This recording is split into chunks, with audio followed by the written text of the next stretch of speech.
봄이 되면 어딘가 따뜻한 곳으로 떠나고 싶습니다.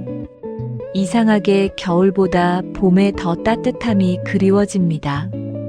올해는 특별히 남해에 가고 싶습니다. 그곳에 가면 작은 서점에 들러 책을 한 권 사고 바닷가 근처 숲길로 난 산책로를 따라 걷다가 햇살이 내리쬐는 모래사장에 앉아서 책도 보면서 쉬기도 하면 좋을 것 같네요. 제가 요즘 남해에 가보고 싶은 이유는 얼마 전 읽었던 책 때문입니다. 사실 이 책은 제목보다 표지 디자인이 먼저 눈에 들어왔습니다. 표지는 노란 베이지색에 주황색과 그린색이 들어가 있고 중앙에 머리를 양갈래로 따아내린 소녀가 고양이 한 마리를 안고 있습니다. 그리고 두 마리의 고양이가 소녀의 앞에 누워있는 그림입니다. 설명을 들으면 너무 귀여울 것 같죠? 상상한 것보다 더 예쁘고 사랑스러운 표지입니다. 손이 가지 않을 수 없게 하는 디자인입니다. 이 책은 제주도 여행 마지막 날에 작은 서점에서 처음 만난 책입니다. 그때는 가방이 무거워서 사지 못하고 메모만 해놨다가 여행에서 돌아와서 읽게 된 책입니다. 책의 제목은 남해에서 뭐 해 먹고 사냐 하시면 아마도 책방이겠지요. 제목이 참 깁니다. 책의 내용은 제목처럼 지은이가 남해의 작은 책방을 하면서 겪은 소소한 이야기입니다. 서점 이름은 아마도 책방입니다. 저는 책 제목을 보고도 서점 이름을 눈치채지 못했습니다. 귀엽고 독특한 이름입니다. 아마도 책방이라니요. 저는 남해라는 곳을 이 책을 읽으면서 인식하기 시작한 것 같습니다.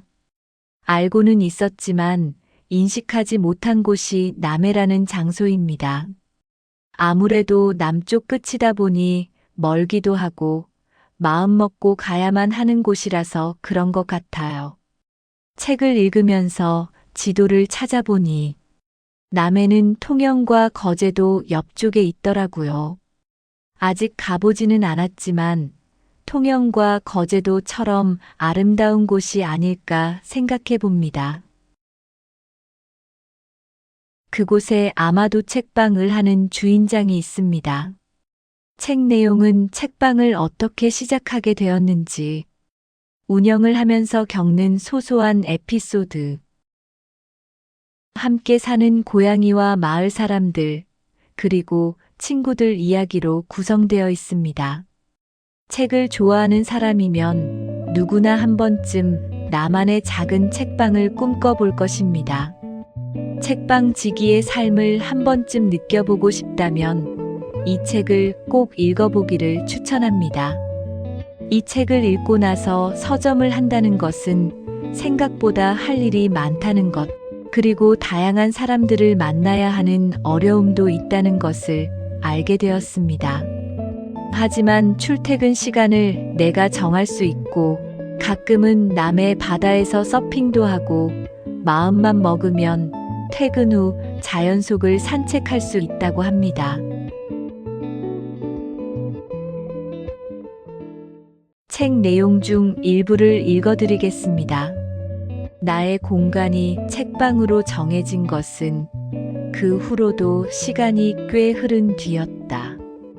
거창한 이유는 없었고 그 당시 남해에 책방이 거의 없었던 게 결정적이었다. 내가 좋아하는 것 중에서 책을 메인으로 하면 나머지를 잘 녹여낼 수 있지 않을까 생각했다. 조용하고 여유로운 분위기의 남해와도 잘 어울리는 공간이 될 것 같았다. 일단 시작해보자는 생각으로 가게를 얻고 사부작 셀프 공사를 시작했다. 책방이 있는 지족 구거리는 상권이 죽어 있어서 정말 조용한 거리였다. 그런데도 희미한 생기는 남아 있어서 처음 왔을 때 버스로 이 거리를 지나가는데 느낌이 참 좋았다. 높은 건물이 하나도 없고 나지막한 건물과 나무들이 나란히 서 있는 모습에 정감이 갔다. 책방에서 숨만 쉬어도 좋지는 않다고 앞서 말했듯이 좋아하는 일을 해도 출근하기 싫은 건 똑같다. 출근은 출근이다.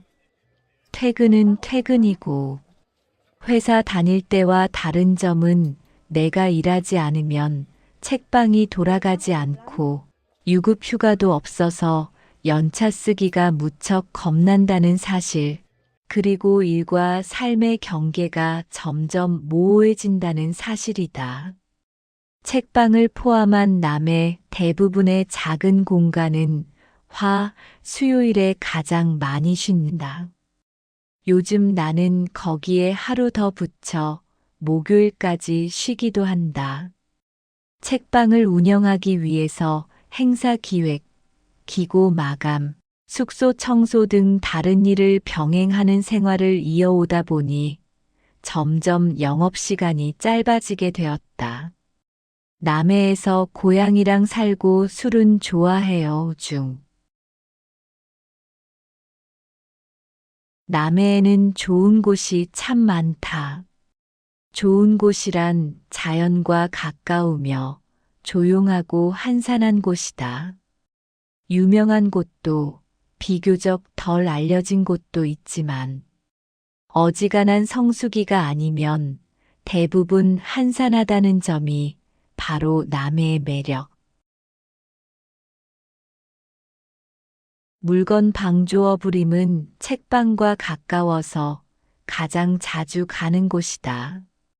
맥주 축제로 유명한 독일 마을에서 내려다보면 두 개의 등대가 마주보고 있는 물건 마을 앞바다의 풍경이 펼쳐지는데 거기가 물건 방조어 부림이다.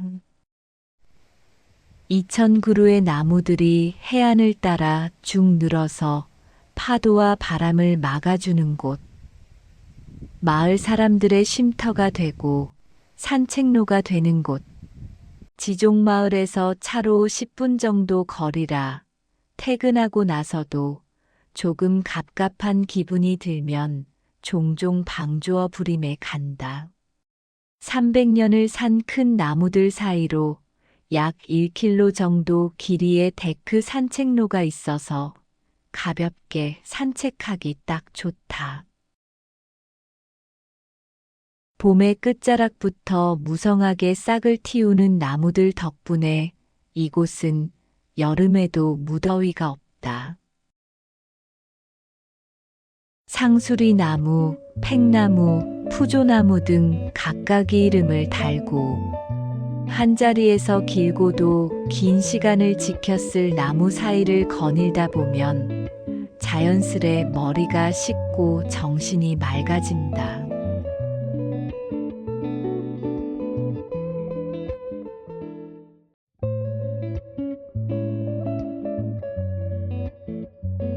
여름의 책 읽기.